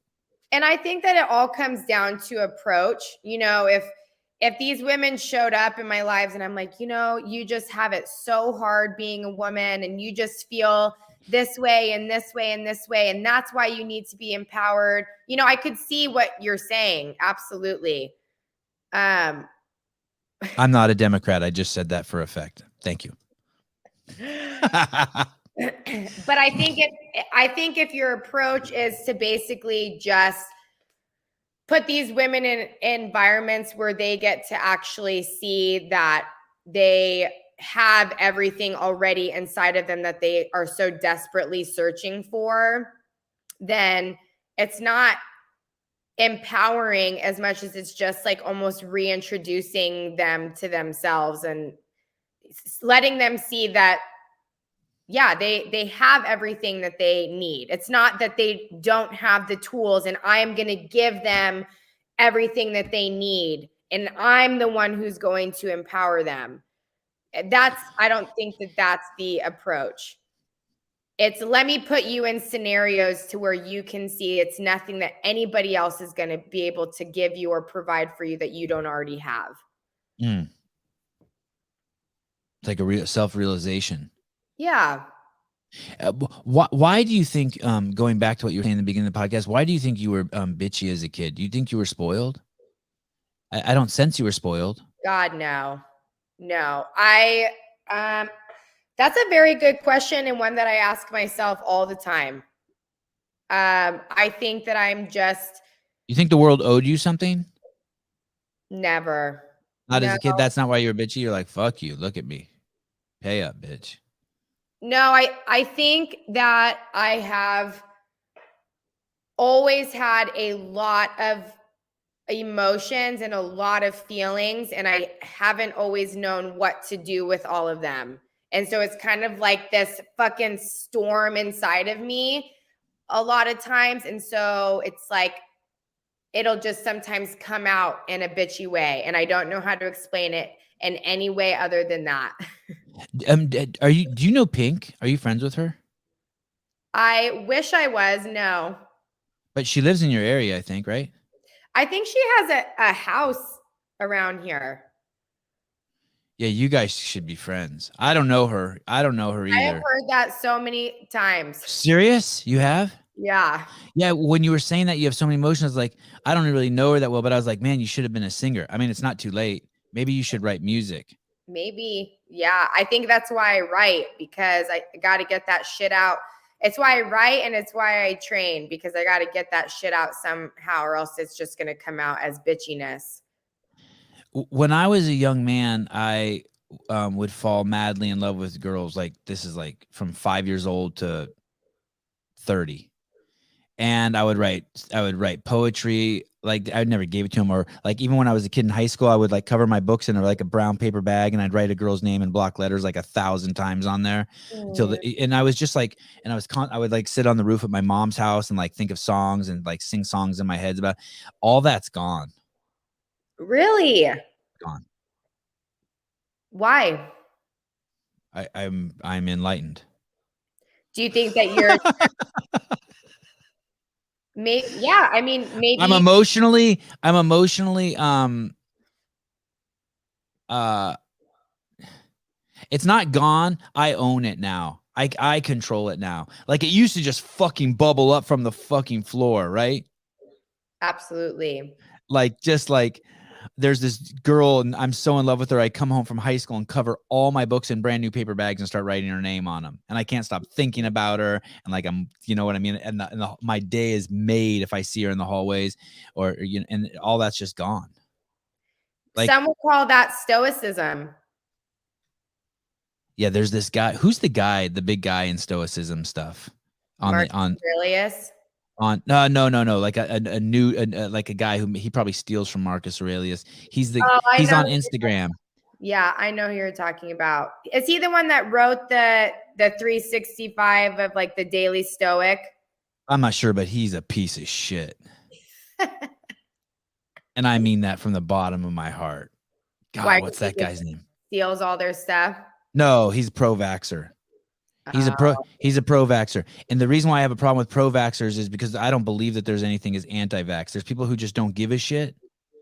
And then there's pro-vaxxers, and pro-vaxxers call people who don't want to get the injection anti-vaxxers. Fuck you. I ain't anti-nothing.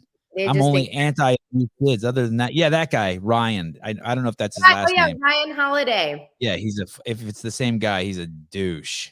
Yeah. How dare someone in a power of a position of authority? Right. How dare anyone in a position of authority insist or promote someone getting an injection that they have a natural immunity for? What you're doing is you're preaching weakness to people. You're not empowering people. You're doing the exact opposite, and you're a fucking cunt for it.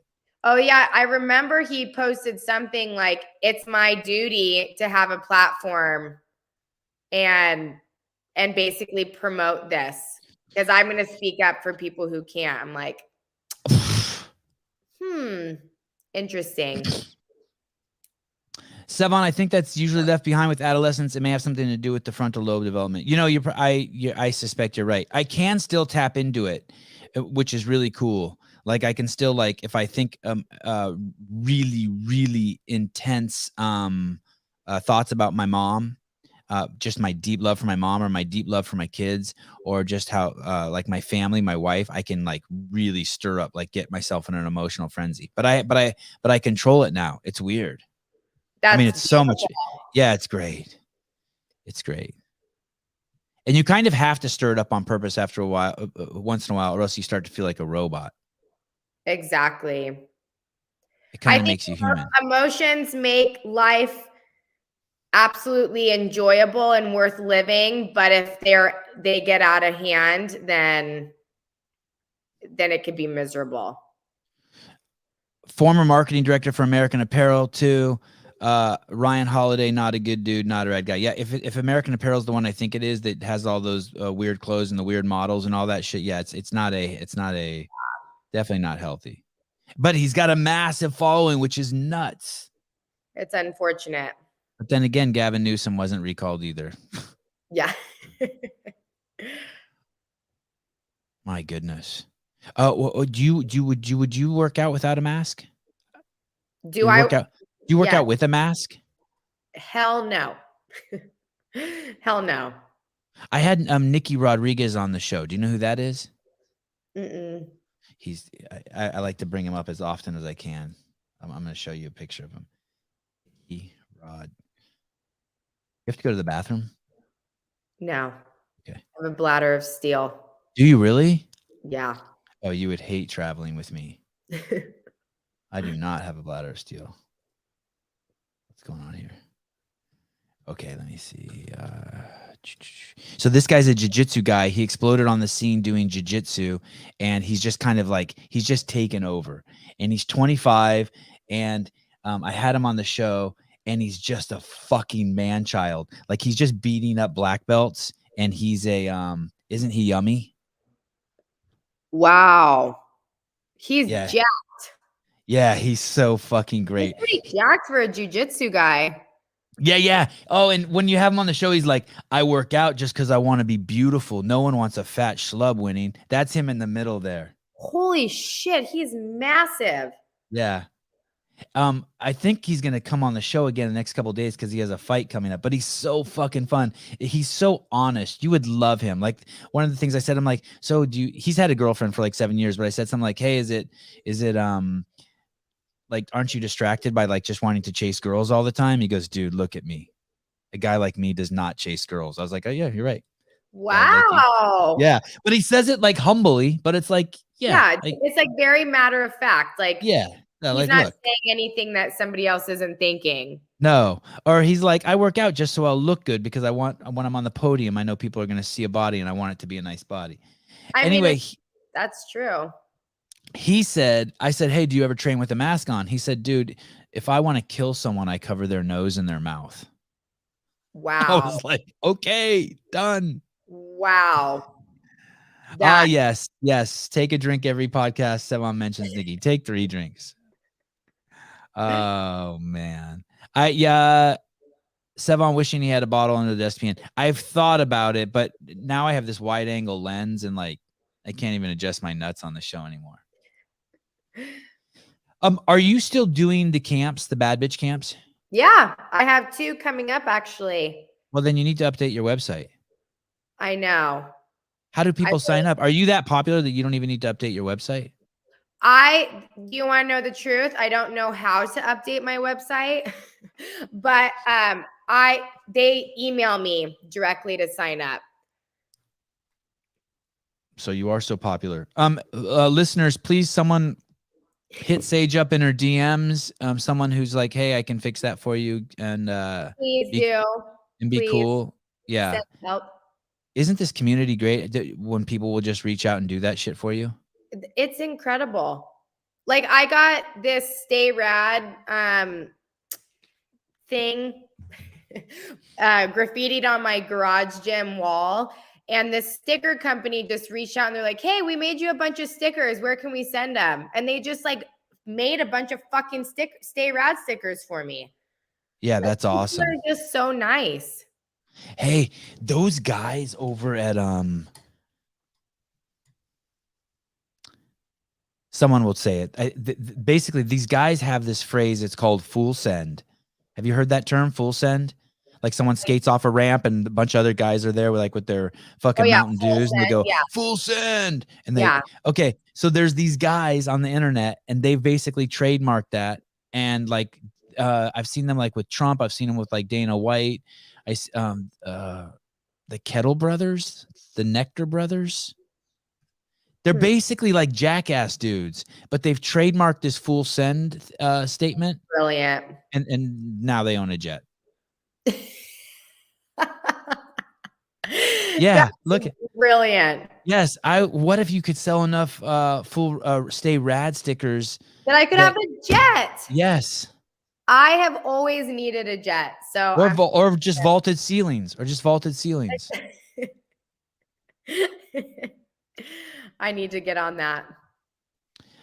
Frontal cortex is your inhibitor system. Since you blurt things out pretty often, Sevan, something might be underdeveloped.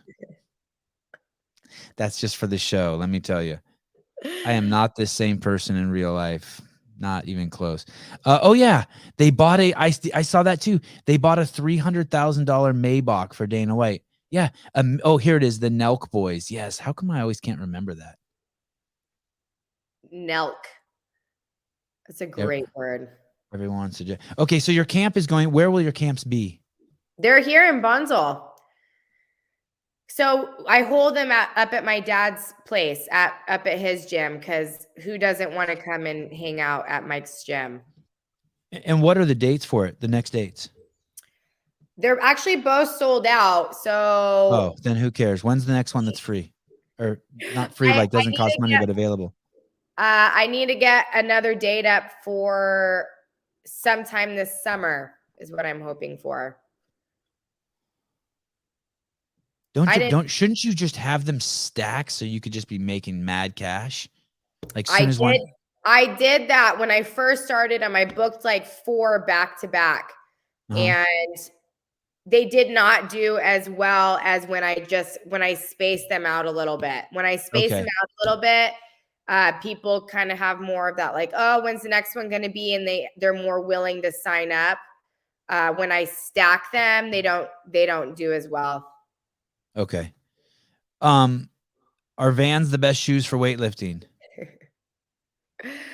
Yeah, so I started working out in Vans because my ankle mobility is shit from growing up wearing Olympic weightlifting shoes all the time. And since I am more of like a CrossFitter now, I don't need to just be wearing weightlifting shoes. So I was like, why not work on my ankle mobility? So I just wear flat shoes.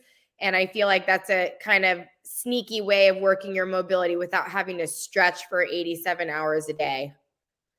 That's a great subject. Shoes. I don't put shoes on my kids.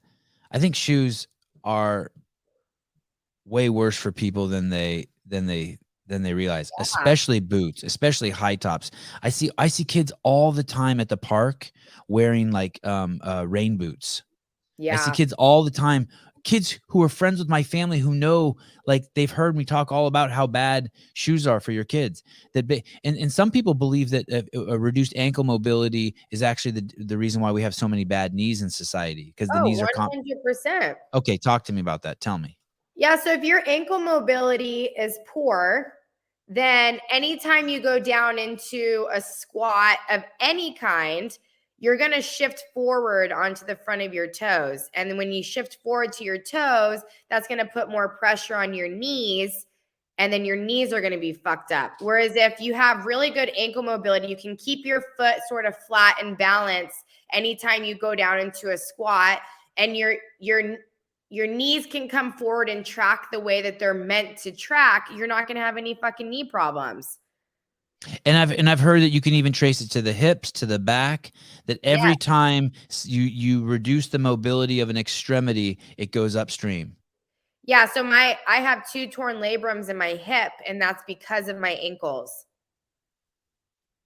So I love that word, labrum. yeah, because it sounds like a labia. Yeah. How did you know that? Because I'm a female and I'm very smart. Yeah, you are. Yeah, so Labrum. I fully agree with that. I saw this post going around recently, like it showed the bottom of feet, and it's like people who wear shoes all the time and their feet are like look like this, all fucked up, and then it was like barefoot runners and their feet are like fully flat and just open against the ground. It's like it looks fucked up and one doesn't look fucked up. Like you can tell what shoes do to people. I remember sitting in class like in the 7th or 8th grade, and they're like, then the Japanese people, they used to bind their women's feet, and that was horrible, and all this shit, right? And then flash forward, and I'm 49. I'm like, what the fuck? We were all sitting there with bound feet. Exactly. It's I like feel the like other. I'm a little bitter now because when I was a kid, I could walk over shards of glass and be totally fine. My feet were so tough because I never had shoes on. And now it's like I walk over any kind of carpet that's not shag carpet. I'm like, oh man, that like hurts the bottom of my feet. They're so sensitive. I'm like, you got to get it together. Did you ever smoke cigarettes? No. Oh. Well, I went through a short tenure phase where I smoked a lot of cigarettes, and I was barefoot for a lot of that, and I used to just put my cigarettes out on my feet. It was like I was so proud. I wish I was that cool. Just like nothing. It's so weird. There was this news article that I have a news show with James Hobart every Sunday and Kate Gordon, and one of the articles he read is that the president of North Korea, Kim Jong-un, was wearing a leather jacket, and that other people in the country started wearing that leather jacket, and he's like, fuck you, I'm the only one who can wear that leather jacket. And it was like this like thing like, oh my God, North Korea is so bad. And I'm like, you motherfuckers, we live in the same fucking country where there's something these idiots come up with cultural appropriation. Like I can't braid my hair because only black people do it, or I can't say the word tomahawk because it's rooted in Native Americans. Fuck you. I'll culturally appropriate anything the fuck I want that I think is going to be fun and make me better. You can eat a dick. And we're sitting there making fun of Kim Jong-un when once again, the liberals, and I never hear any fucking Christians or what are they called? They're not Christians. They're Republicans, whatever those guys on the other side are. I never hear them do that shit. Like, dude, culturally steal whatever you want. Be That's better. the problem, is that you don't have Republicans speaking up about things. What do you mean? They're pussies? What's Well, that? they're scared. They're scared. They don't want to lose their job. No, I don't think that they're scared. I think that they're out busy living their lives, and they're not out there. We need more Republicans out there talking about their stance with things, because I feel like the Democrats and liberals are the ones who are speaking up about everything, and it's not great things. I heard Elon Musk yesterday talking about. I wonder if I can find that. That dude's savage. Listen to this fucking guy. Let me see if I can find it. Oh shit, wrong. Live call-in show. Let me see. Oh, here it is. Oh, I can't believe I'm gonna play this. I hope this doesn't get my show fucking. Okay, hold on. Hold on. Let me see. Bam. He is savage. He's so savage. Okay, let me see if can I refresh this?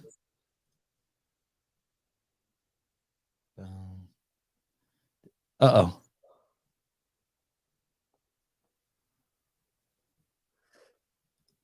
Divisive.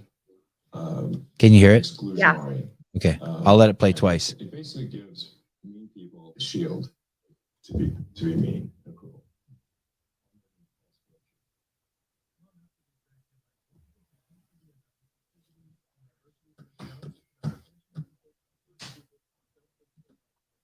That's fine. Wokeness is divisive, exclusionary. It basically gives mean people a shield. I love that. And isn't it crazy? So I was raised that the Democrats were the, and I interchange woke with Democrat, and I was raised like peace and love everyone. I think the Democrats did used to be the love party. Yeah. And you know what else is crazy is like when you're raised in California, you're always taught that like the South is like really into segregation and like really hates black people and stuff for black people. And then I remember finally, probably a little after college, I was doing a lot of film work and I was in the South a lot, and I was like, man, the clubs here have black and white people in them. In California, there's only black clubs, white clubs, and Mexican clubs, and they're all separated. Like, but I thought we were the accepting ones. I mean, it was just like, but I went to club like in Nashville and shit, and it's just a fucking, I'm like, holy shit, everyone's dancing together. Yeah, I felt really lucky because my dad leans a little bit more towards Republican, but is the most open minded and accepting person ever. So I feel really lucky that I got to witness that. It wasn't like, oh, this person's a Democrat, that's the loving one. Because that was kind of how it was growing up. That was just the Democrats are the loving ones, Republicans are kind of the assholes. Yeah, like warmongering fucking assholes. Exactly. Yeah. And I didn't see that at home. And so I feel really lucky that I got to see, oh, this person's a Republican and he's like very open and minded and accepting of everyone. So that must not be the case. I don't know if that's what I'm saying. I don't know I can say about all Californians, but I was taught that very subliminally and constantly that the country's bad, the flag is bad, cops are bad, military's bad, help all poor people. And I was very fortunate. I was homeless for 2 years and I lived out of a car for another 5 years. And I realized that there's no such thing as homeless people. I realized there's no such thing as food droughts. I think, well, my listeners know I've been to 49 states. I've been to over 100 countries. I've filmed in 3 famines. I've been to China, spent extensive time all over Africa, China, India, and I know what fucking a food drought is. And there isn't one in California. There isn't one in the United States. Anyone can eat healthy here, and there are no homeless people. There's just drug addicts. And how do I know that? Because I lived it. And maybe I'm being too extreme, but I'm 99.9% right. And so I'm not going to play that finger fuck anymore that the Democrats are playing. I have to call things what they are. Mm-hmm. So, but I don't know if I'm saying we're taught to be segregationists. I don't know. I'm not there. I'm not quite that extreme yet, but I'd like to be. I'd like to say it. I just don't know if we're all taught that. I mean, look at Sage wasn't taught that. Hey, is it weird that you married a military guy? Were you taught to hate the military? No, my dad was in the military. Oh, that's right. Yeah. No. I don't hate the military at all. You know, I'm on social media. I'm pretty close to your dad, closer than most people. Like we interact quite a bit. Yeah, he loves you. Yeah, we it's kind of weird. You know what I'm saying? Like, I hold him in rarefied air. Like I wouldn't go to I don't go to those places on the mountain. And then when he talks to me, I'm like, oh shit, I guess I'm gonna go there. I'm gonna go up there to those higher levels and hang out. He's an incredible human. He really is. He's really into working on himself even more and more as he gets older, huh? Absolutely. That's pretty remarkable. I'm not really afraid of anything, and maybe that is something I fear that I would at some point forget to work on myself. I think you're too intelligent for that. Oh. Do you know who Fitness Lonnie is? Yeah, why do I know that name? His name was Dorian. He was in the CrossFit scene for a while. He used to make the funny videos. You would see him hanging with Andrea Ager. Oh, yeah. The satire. Did you ever meet him? No. Well, he ended up becoming a Buddhist monastic monk. What? Yeah. And so basically, and then I saw him, he came to my house the other day and hung out, and he had basically been, sitting under a tree for 5 years. Oh my gosh, that's amazing. Yeah. And you would not believe how amazing he is. It's like, great people, and it's really neat being in their presence, right? I mean, like we talked about Rich earlier, it's just fun being in his presence. You feel like you feel those, what did you describe him? His morals and his values. He's just like a pure person. Yeah, there's a cleanly, like the air's cleaner around Rich. Yes. Yeah. This is like this, but like, have you ever been to Moab? You know how quiet it's super quiet there, like weird quiet, like you can hear your the electricity in your own body humming. I mean, it's so fucking quiet there. And it's like that around this dude. This dude comes around. Anyway, I bring him up because he even said that, like, sometimes basically, and I'm paraphrasing and romanticizing, but you could be sitting under a tree for a month meditating and realize you didn't get 1 second of meditation in. Absolutely. And I'm like, oh, fuck. And I was like, when he said that, I was just like, God damn. And for us regular humans, a year can pass and you didn't work on yourself. And you're like, what the fuck? What a fucking waste of life. I know. I'll just write podcast. My friend, I used to write when people called me during the show, I used to write I'm podcasting, but now I'm big time and I just write podcast. I don't even have to write in full stop. I don't have time to say I'm podcasting.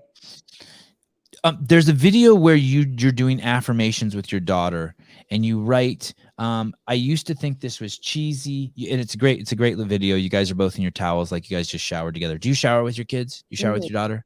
Yeah.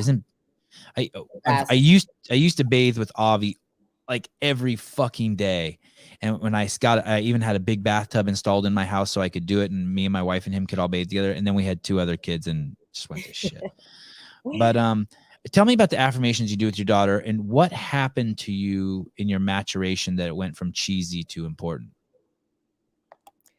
I think when I had kids is when it went from cheesy to important.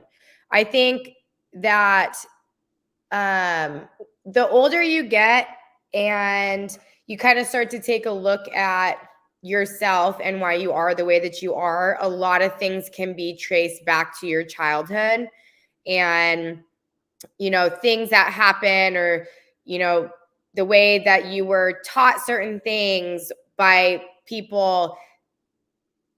It's reflected back to you when you're an adult and you're living your life the way that you're living it. And so I think that the past couple of years have been a crazy time for me. And I've really tried to take a hard look at who I am and why I am the way that I am. And I think a lot of it goes back to my childhood. And so I think that those affirmations are me kind of wanting to get a kickstart on my kids for like, hey, here's probably some fucked up shit you're going to feel when you're an adult. Let's kind of start to scratch the surface of those things as a child. Money in is it money in the bank? Let me tell you what I mean by that. So I put $10,000 into these investment funds for my kids when they were born, and when they're 77 years old, they'll be over $11 million.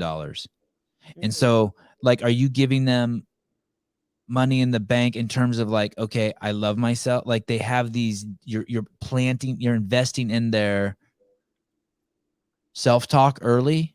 Yeah, I think I'm trying to give them tools.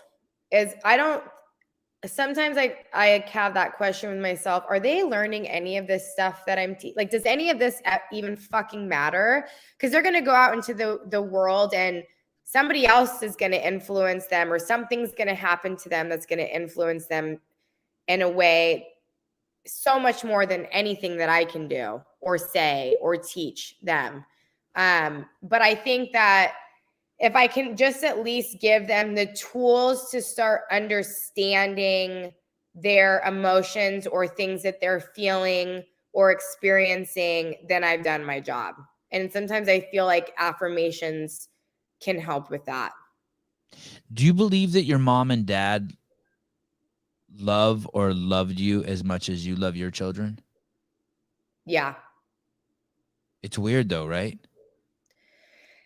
Yeah. You don't realize it until you have kids, for sure. Like, that's the bomb, people. That, get your head wrapped around that one. Go on. Sorry. Yeah. I think when you like look at your kids and you're just like staring at how beautiful they are, and you realize that you would literally do anything for them. And then you get to realize, like, man, that's how my parents felt about me. It's like a really big shift that happens. And you start to understand maybe why they did things the way that they did things. Whereas maybe when you're growing up, you don't really understand why they raised you a certain way or said things or did things a certain way. And then you become a parent and you're like, oh, they were trying to do this because of this. And it's like a big, everything just kind of comes together. It's a big realization. Shit. Sage, remember in the beginning you were saying that this dude, you just wanted to be loved, and that this dude basically said, no one's going to love you more than me. Maybe, if I'm hearing you right, maybe no one can love you as much as your parents. And you can't know how much your parents love you until you have kids of your own. And then it's kind of like, if I look at my mom and dad, I'm like, holy shit, someone loved me this much. Mm-hmm. This is fucking weird. It's weird to love someone as much. It's not comfortable to think someone loves you as much as you love your kids. I'm not comfortable with it. No, that's an unconditional love. Yeah, it's very, my sister had a stroke. This is like 20 years ago, and she had to be she was in Utah, and she had to be airlifted, and basically she should have died, and she lived, and she's fine. And I can't remember. I think it was my mom. I was sitting with my mom in the hospital, and she goes, well, that answers that question. Or it was my dad. I can't remember. And I go, what? And they go, you always say as a parent that you would give your life for your kid's life. And I was like, yeah. And she's like, and I'm just praying to God. Like, and my parents are not religious. Like, they would never pray to God. But one of them said, I'm praying to God right now that he takes my life and not your sister's. And I was like, holy fuck, I better store that away and bring that up later when I can think about it. And wouldn't you do that for my kids? I would do it in a heartbeat. Not your kids, but my kids, yes. You wouldn't do that for my kids? Hey, I said on my podcast that I'd let fucking 500 million. I'd let the entire fucking European and North American continent of people over 80 years old die to save one kid. And fucking my fucking sister brings that, or my mom heard it on podcast and tells my dad that I said that last night at dinner. I'm like, Jesus, I gotta be careful what I say. But yeah, no kids should be hurt at the cost of saving old sick people. No kids. It's yeah. I would do anything to save kids. It's nuts. Well, thank you. I should have you on again. I wonder what it'd be like to have you and Have you and your dad ever done a podcast together? Yeah, we've done a lot together. Did you have to get a lawyer when you did a divorce? When you got a divorce? Yeah, Did that feel like you were just wasting money? 100%. Yeah, I hate that feeling. It was the worst. Unless you're going to help me unclog my toilets, I really don't want to give you money. Everything else I'll do. Yeah. Man. What is the name of your? Oh, yes. Sorry. Last thing. Yes, this is important and superficial and shallow. What were you thinking doing? Who wrote this workout? You know what workout I'm talking about? Yeah. What the fuck was wrong with you? I mean, that's like drug addict workout. 4 rounds, 8 body weight snatches, 250 burpees, 5-mile run, 4 rounds. So let me say that again so you guys heard that right. This is a 4-round workout, 8 body weight snatches. I don't even know why that's in there. It's just like 8 body weight snatches, 250 burpees, 5-mile run. It's a total of 32 snatches, 1,000 burpees, and 20-mile run. Sage did it in 6 hours and 30 minutes. 3, 2, 1, go. So it was a birthday workout.